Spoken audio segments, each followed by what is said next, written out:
sizni bo'lajak ayolingiz qanaqa bo'lishini xohlardingiz? Ovqat qilishni bilsa bo'ldi. Ovqat qilishni bilsa bo'ldi.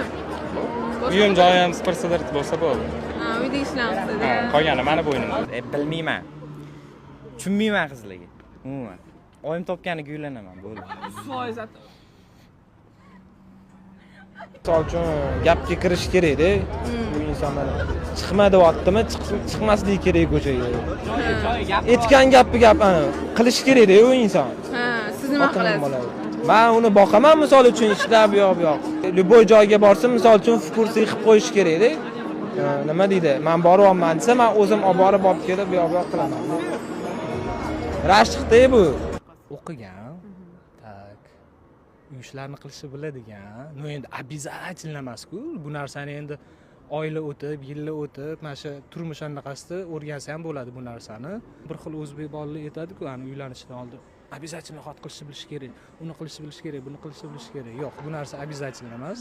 Birinchi bir-birini yaxshi ko'rib, nima qilib, hurmat qilib, keyin o'sha u yog'i ikkinchi darajali nimalarda. O'zi o'qigan qizga uylanaman, masalan.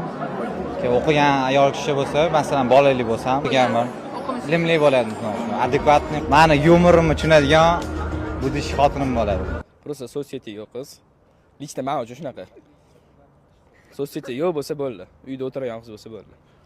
Faqat o'qishga borib o'qishdan kelgan. Otasiga sodiq bo'lishini xohlayman. Plus, mesela faqat erini yaxshi ko'rsa, er ham xotinini yaxshi ko'rsa, bir-biri bilan baxtli bo'lishini xohlayman. Недоступный. Короче,